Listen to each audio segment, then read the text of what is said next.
you know you make me float, float. Boy, you really give me high. Ooh, I feel like I'm on dope, dope. 'Cause you set me on a regular. Hey y'all, so it's your girl Sydney Sky. Today I am Sydney Warren, or real professional today or whatever, because we're doing something different today. Our topic of the day is how can black men be more understood? And they probably be like, why are we talking about this? You are a fashion bloggy girl. But basically, I'm just doing this research opportunity, and that's my research topic. And I was told it should be creative, so I was like, why not just do it on my YouTube channel? So yeah, so this is gonna be pretty much raw and uncut. Just different little clips of me going through all of this with you all, whatever. I got my hair done today. I look a little crazy because I haven't had my hair done like this in so long, and I feel like I look 11 years old, and I know I probably do on this camera, but it's whatever.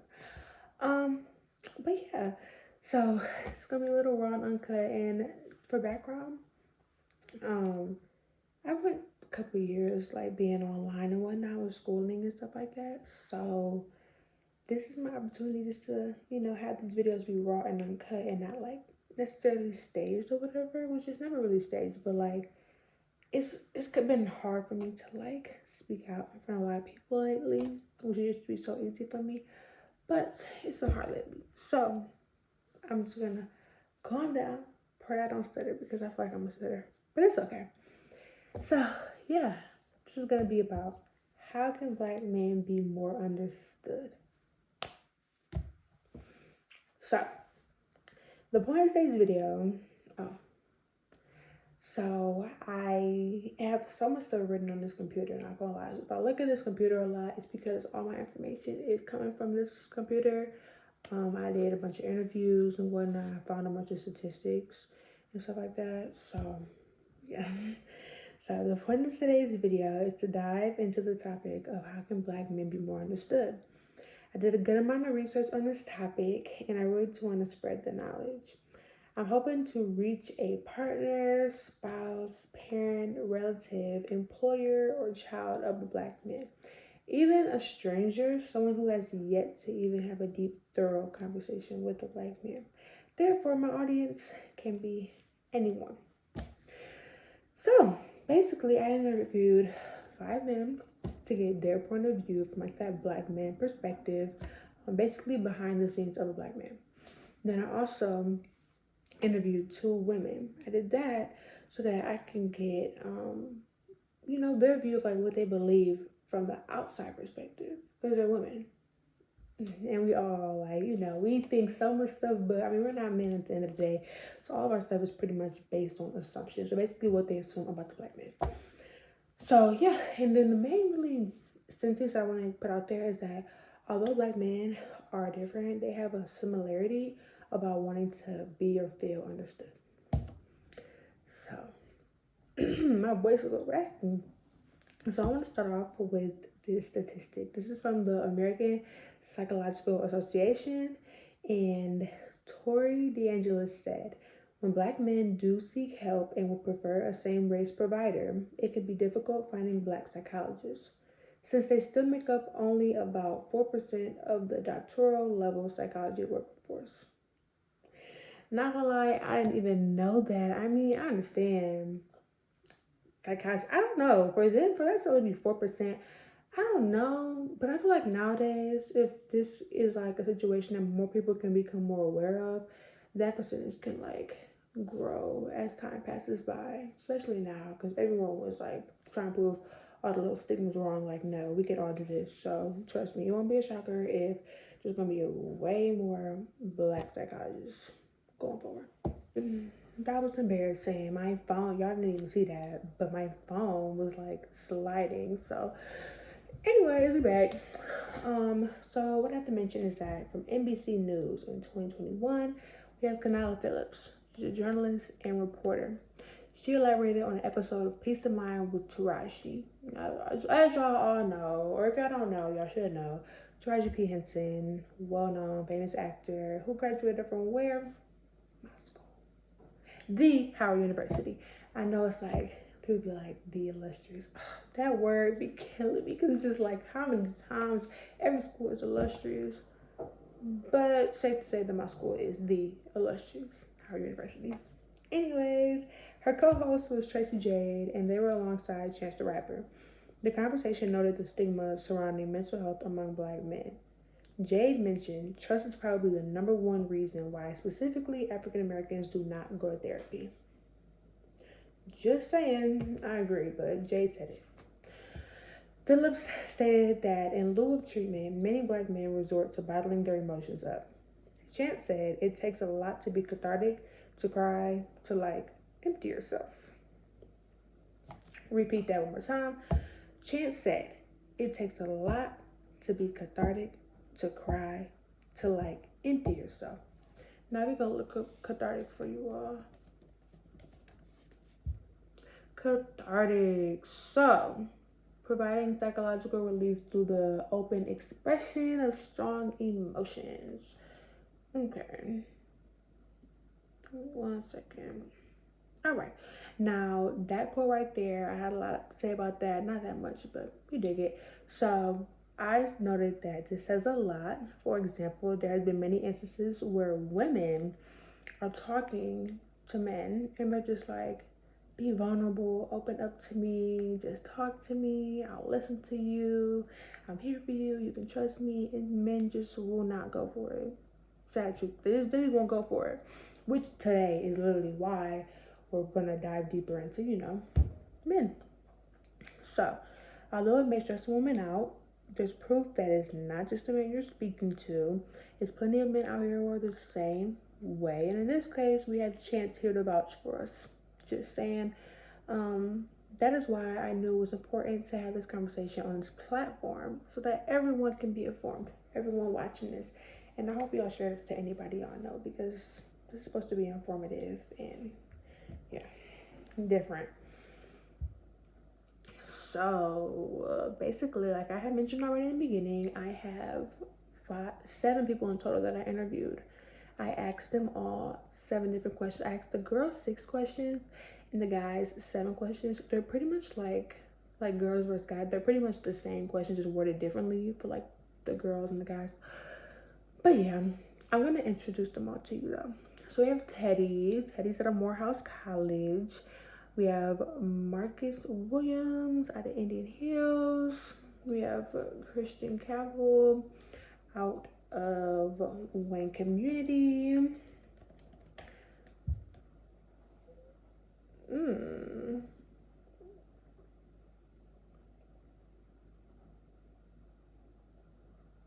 All right, y'all. But yeah, sorry, I literally just like blanked out. But like I said, it's gonna be raw and uncut, so therefore I'm not cutting this out. Like I said, Teddy's from Morehouse College. Marcus Williams is out of Indian Hills Community College out there in Iowa. We have Christian Cavill, who is out of Wayne Community College right now. We have Jabril Young, who's out of Morehouse College. And we have John McCreer, who is out of Murray State University.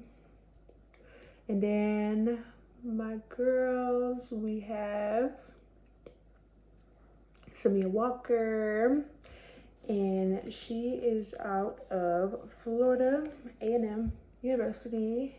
Y'all should go there, just saying. But yeah, and it's funny actually because I was talking about all this stuff and I mentioned like the American Psychology Association and whatnot. But my homegirl, Samia Walker, she's actually studying psychology right now. So yeah, if you want to study psychology, FAMU is the place to be. And then we got my girl, Katie Hoyt. Sorry, why is my voice so like this? We have Katie Hoyt, and she's out of Spelman College. Sorry, y'all. I'm just trying to do too many things at once. Okay. So we have question number 1. No, actually, I have to let y'all know. We're starting off with the girls today. The girls are going to start off just because, like I said, the girls are who like are doing the assuming in such a way. We're trying to like assume, like, how black men are. So we're gonna start off with the girls or whatever. So first question: when feeling bottled up with different emotions, how do you believe men let it out? Samia said, men let it out through anger or refuse to release their emotions. Rarely would they confide in male friends. I'm a girl too, so I'm gonna say that I kind of feel like I agree with that. Just saying. I mean, I'm not gonna say it's anger all the time, but I can agree with the refuse to release their emotions all the way, I'd say. Candy said, I believe that men tend to let out their emotions by taking time to process their emotions in solitude or engaging in physical activity. 100% agree. It's like always physical activity. And it's funny because if y'all listen, well, if y'all watch this whole thing, y'all will. But the guys that are going to share their responses, a lot of them, well, most of them bring up physical activity as being like a way to let out their emotions. And they do, they admit that although they're doing the physical activity to try to like let it out, they admit that they see it as like a distraction, kind of. So yeah. Next question: in your opinion, what are guys' thought processes before they act? Do they think at all? Do you think they ask someone else, a friend or a parent or whatever, for their opinion before acting? And also, by the way, all these questions, they definitely came from my brain. Like, I don't know, these are just questions that I have. Hopefully I didn't sound too harsh. Do they think at all? I don't know. I wonder that a lot of the time. Samia said they do think and may ask their male friends, but will formulate their own opinion and act as so. I agree 100% and heavy on the ask their male friends. Candy said, I think that, like anyone else, they think about themselves before they do anything. They may weigh the outcomes of their actions. However, I do think that they tend to ask their friends because a lot of them value their friends' opinions. I believe that too. I feel like both. Wait, no, they said the same thing. If you think about it, they said the same exact thing, kind of just like shortened version. Because Candy mentioned like a lot of them value their friend's opinion, and Samia kind of tied that into her saying they ask their friends, they may, but then will formulate it to make their own opinion. So it's basically saying they value their friend's opinion in order to, try to make their own. I get it. Okay. Are most of the men you meet expressive to their close loved ones, or are they closed off? Samia said most men are closed off. I agree. When I tell you, I have to really dig deep and try to figure out who I met that's real expressive. Well, some of these guys that I interviewed, I mean, they show that they're pretty expressive. They definitely express themselves on here, just saying. So yeah, I kind of agree, like they're definitely closed off for the most part. But then again, like I said, we're women, so it's all like based off of assumption. Candy stated, most men that I have met are expressive with their loved ones, are emotionally intelligent, and know how to navigate difficult situations that can evoke complicated emotions. I feel like that is a lucky draw. You talk to all these men who are expressive and emotionally, yeah, cool. I dig it. I love how the people like that I interviewed, their like vocab is like I love it. It's cute. But yeah. Next question: how do you believe a black man is supposed to be perceived from the outside? Furthermore, what standards are black men held to? This is a prime question because I mean, I feel like black men are like low-key pressured a little bit. Like, I feel like the standards that people like try to hold like against them, like hold up to them, they're pretty, I mean, it makes sense, but it's just like, dang, like I get why men are like, we can't do nothing. So Samir said, I believe he is supposed to be perceived as a strong provider and upheld to the standards of a man. She said man, which is all about an individual's perception, which will more than likely involve little to no emotions and all strength. I mean, I believe that there's multiple people out in this world who can 112% agree with her. So like I said, we're on to the men, and I'm gonna introduce all them guys because it is 5 of them, and I'm gonna say their last names after, right before each quote of theirs. And the questions are pretty similar. It's 7 questions this time, and they're just worded a little bit differently because, like I said, to the women, that was from the outside perspective. From the men, and for the men, it'll be like from their perspective.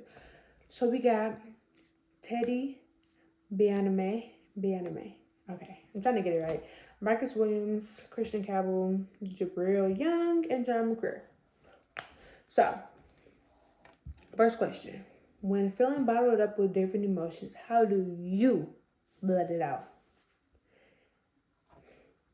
I'm gonna start getting Bianame messed up. So I'm gonna just say Teddy. So Teddy stated, when I get bottled with emotions, I usually play basketball, but I realize that basketball doesn't help me let it out, but stops me from thinking about it. Basketball is temporary, but now I'm trying to find a better way to let it out. Boom. I can say right now that I love that we were honest in this point. Like I mentioned earlier, how like the physical activity part of it, like what Katie said, it's just like a distraction. Like he said, basketball is temporary, but now I'm trying to find a better way to let it out. Accountability, hello. Love that. William stated, doing something physical like playing my sport or hooping with my friends. That connects to what Teddy said. Christian Cabell stated, sometimes I just sit back, put on some headphones, close my eyes, and reflect on everything that's bottled up, honestly. Just have to stay composed, even if what I'm thinking of pisses me off. That's so real. And it's funny because I would have never thought, I would have never thought that like a guy would even do that for real. Like that was real particular, like headphones, close my eyes, probably lay back, and then reflect. Okay, at least we're reflecting, because reflecting is definitely a part of calming down and recharging. You know what I'm saying? Also, by the way, these are 5 different men. 5 different answers you're getting for 7 different questions. It's all different. But that's why I got 5 different men, because it's, like I mentioned, all men are pretty different. So therefore, y'all can get perspectives of different ones, and you might resonate with one more than the other. But the point is to get all their points heard. So then we have Young. I usually work out or start driving when I'm dealing with a lot of emotions. Working out allows me to focus my energy or emotions on a set task, because after I'm done, I feel better about myself, as if I accomplished something that makes me better. When driving, I usually turn on music so I can have a level head dealing with my emotions. It tends to calm me down when I'm in distress. It's funny because I heard that from people before. I haven't heard that. I've noticed that the whole working out aspect. I feel like that is definitely a way they can distress. I mean, yeah, is that? I don't know, but yeah, they express their emotions, whatever. But yeah, and then the music. I definitely say you should definitely listen to some calm music. I know a lot of guys, and just women too. It's always loud chaos. Da, da, da, da, da. Listen to some peaceful sounds. Y'all should listen to Janae Echo, just saying. But no, yeah, we're gonna appreciate that he has some ways to let it out. And then McCreer stated that he said, I don't. Which I feel like that comment right there is what I've heard the most from just men in general. Hearing from the other 4, I feel like that was my first time even hearing actual ways to solve letting out your emotions, which is different, especially from what I've heard. Like I said, I've only heard responses like that. I don't a lot of men just don't let it out. But for the men who do not let it out, I hope that the responses that I previously shared from the other 4 men, maybe it can give you some ideas to try to let it out, even if it's just you alone by yourself, not really venting to anybody or whatever. Second question, what's your flight or fight response? I always wonder, is it fight or flight or flight or fight? I don't know, but yeah. And what's your thought process before you act? Do you think at all? Do you ask someone else for their opinion before acting?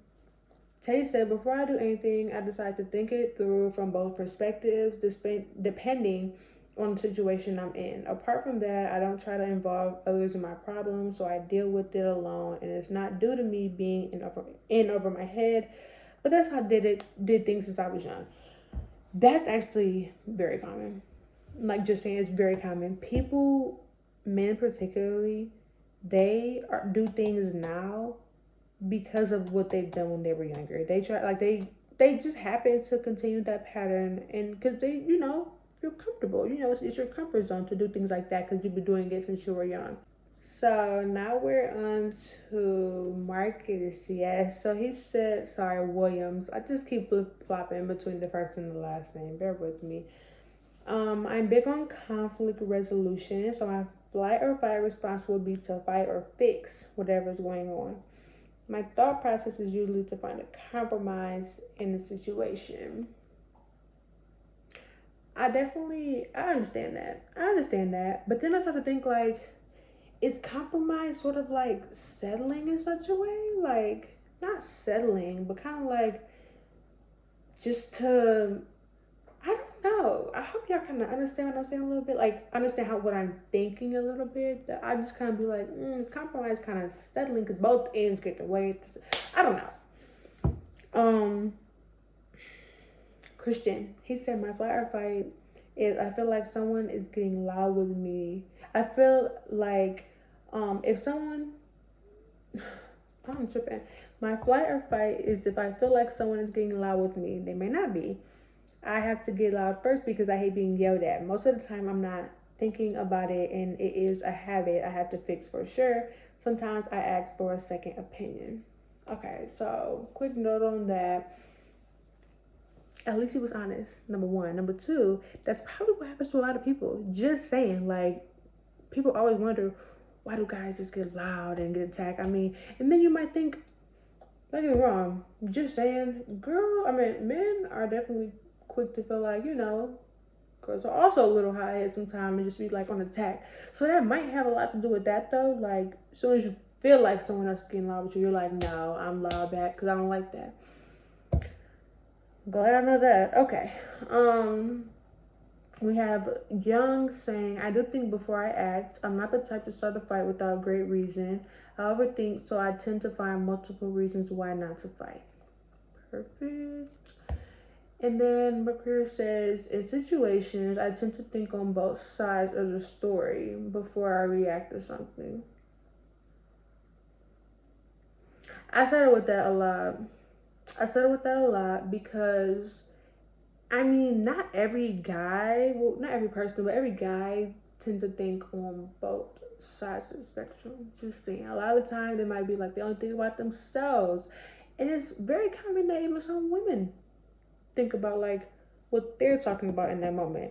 But for him to think about both sides, I feel like that's a step in the right direction. And yeah. So, question number 3, we got, what significant life event has shaped who you are today? Now we're about to jump back to the Peace of Mind with Taraji episode. My boy Chance said something else. So, I saw my friend killed in front of me when I was 19. I seen people I didn't know get killed too, and you become numb to it, Chance the Rapper said. You don't realize until later it could have lasting effects on you. And that quote stood out to me, and that's why I said it relates to my question. What significant life event has shaped who you are today? So, now I'm about to hear from my guys. So, we have Marcus. Marcus stated, probably when my dad died. We've all heard the stigma around black men without fathers in their lives, but it's different. It's a different story when you fit into the category yourself. Now, I had something to say about that. All I said was key part of that statement. It's a different story when you fit into the category yourself. Just saying. And that says a lot for the people who try to say like their opinion from like the outside perspective. It's a lot. And that kind of actually, it kind of actually kind of like intertwines with the way that I asked the women how, like, do they believe men are hindered from having one or so parent? Like, it kind of like proves this point, like it's a different ball game when you actually fit into the category yourself. And then McCreary has stated, my grandmother and grandfather passing is the significant life event that shaped him to be who he is today. So with those two, I'm connecting those two to say that from the Odyssey online, Allie Eaton said, yes, losing a grandparent definitely changes your life. For some of us, it's a drastic change. Now, in this case, with death, this is what I'm saying. In this case, with death being the significant life event that changed both McCreary and Williams into who they are today, it would not be far-fetched if they have ever had a feeling of being like isolated or even had unrealistic expectations of others. So, next we have Christian. Christian said, I forgot the date, but towards the end of December 2019, I blacked out and fainted. Definitely was an eye-opener, allowed me to take care of myself more, because that was a scary moment. I wouldn't wish it on my worst enemy. For that, I had a quick note that I hope that you all are noticing that everyone's significant life event was significant in their own way.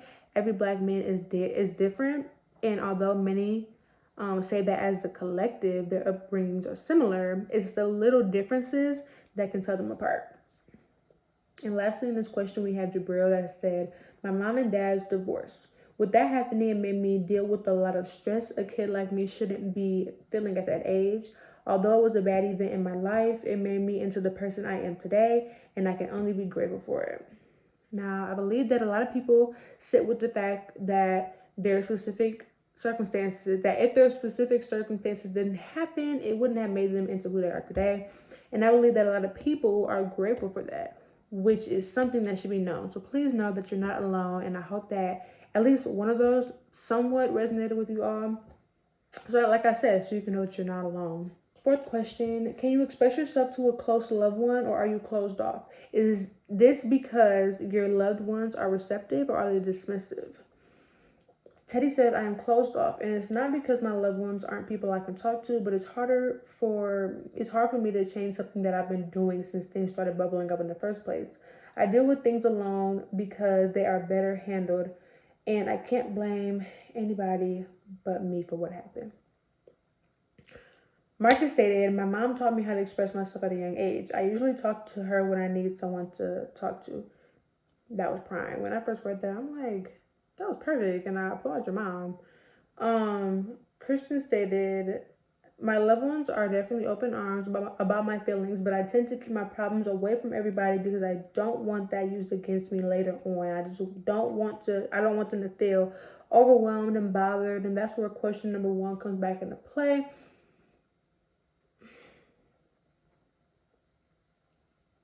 Y'all don't understand how much I've heard the whole, I don't want that to be used against me. It's the fact that people are even afraid of that. That shouldn't be normalized, that people are just, they're just afraid that it's going to get used against them. And people usually say that because it has in the past. You feel me? People usually say that because stuff like that has happened in the past. And it's really common for people to say, like, they don't want people that care about them to feel overwhelmed or bothered, when it should be normalized that they won't feel overwhelmed or bothered. They just want to help you. But I fall into that category too, so I guess we all got to work on it. Jabril said, I am very expressive with my family, at times too much. It can be a reliever to be able to be my full animated self without judgment from my outside people. My family is very open and funny, and they accept anyone without judgment, and I love them for it. Perfect. And I believe that both him and Marcus can come together and actually agree on that. They have, they are pretty much cool about their, I don't know. I believe that Marcus and Jabril definitely can connect in that realm because they are expressive. And then we got McCreary with the, I'm closed off just because that's how I get things solved, in my opinion. But I know that if I was to open up, my loved ones will listen and understand. Perfect. So I feel like the last half of his sentence agree with both Jabril and Marcus. But and Christian. But I do believe the first half when he said I'm closed off because that's how I get things solved, in my opinion, I feel like that definitely tied into what Teddy said when he mentioned that I deal with things alone because they are better handled, and I can't blame nobody but me for what happened. So it's really all about how you are as a person, I believe. So question number 5. Let me see. Okay, how do you believe a black man is supposed to be perceived from the outside? Furthermore, what standards are black men held to? Now, I have a quote for that too. That's not really, it's not a statistic, it's just a quote. But basically, this connects to that question because I had asked the guys and the girls the same question. Mindshift Wellness Center stated, when men behave outside their traditional roles, society penalizes them and typecasts as irresponsible and weak. They should be the ones to provide and protect. It is not easy to reverse the perceptions of society on men because we are attuned to the notion that men should be strong and bold. The quote proves Samia's point. I don't know if you guys remember, but she noted that she views men as being the strong provider. In comparison, the quote mentioned how men should be the ones to provide and protect. Just want to add that to you guys because statistics are literally so informational and they can help support everything that I'm talking about and what my friends are also talking about in their responses. So now we're going to get to the responses of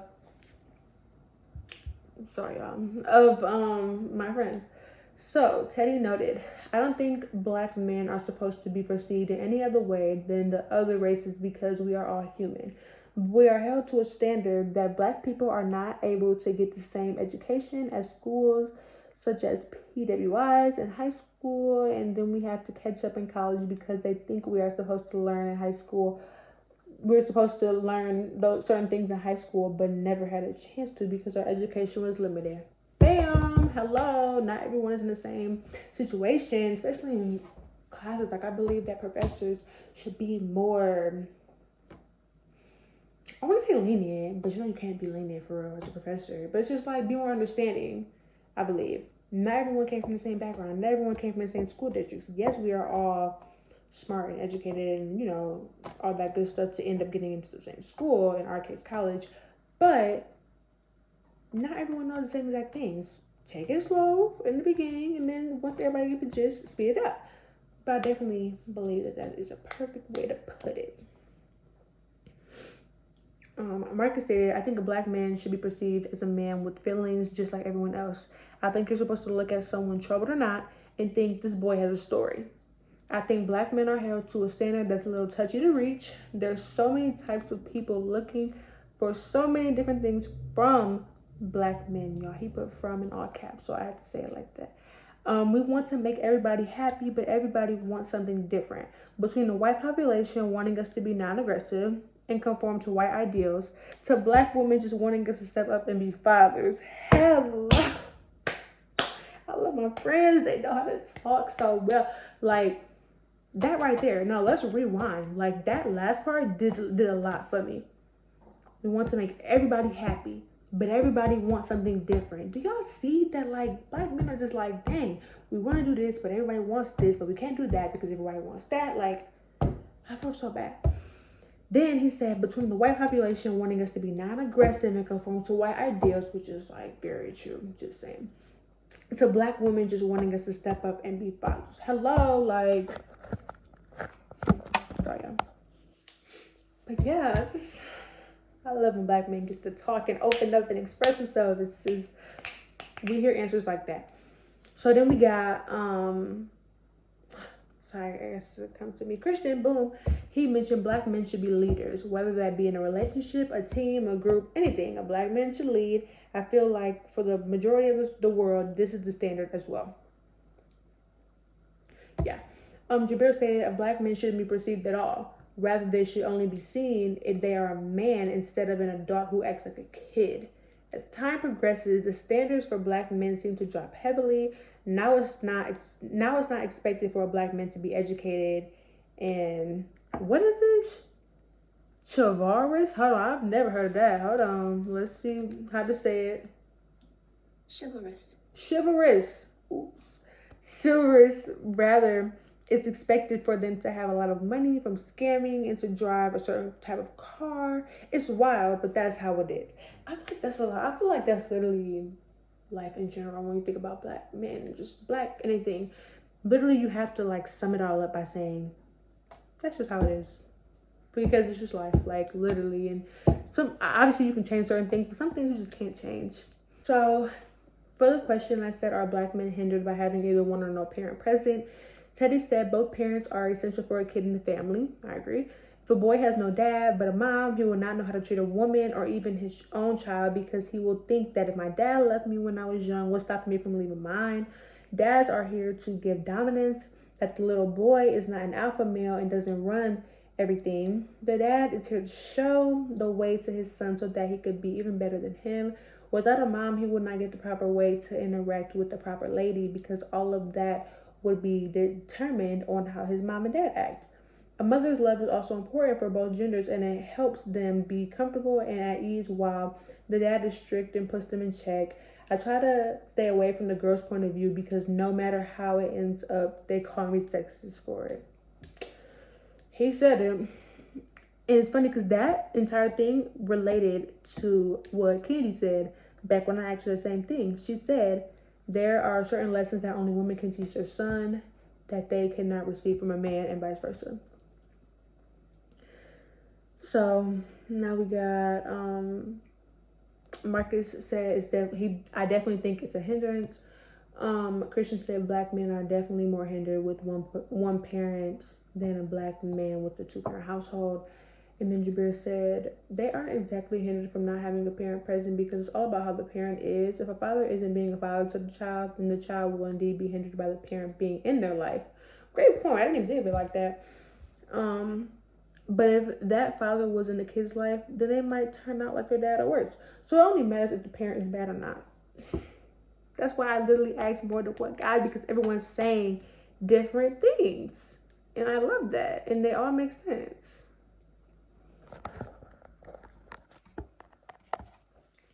Number 7, how can people understand you?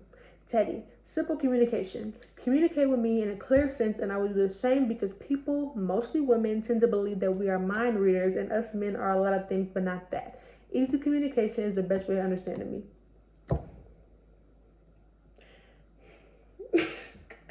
I love that, and I'm not gonna lie, I love that. But I can definitely vouch and for my homegirls that are watching the video and say that I do believe that some men are mind readers. Just saying, I feel like y'all should be knowing what we're thinking, but whatever. Anyways, here's a point though. Marcus said, I think people could better understand me by literally just listening to me. Not in an egotistical way, but just hearing me out and showing you can understand is all I need. Christian said, just listen. It's not hard.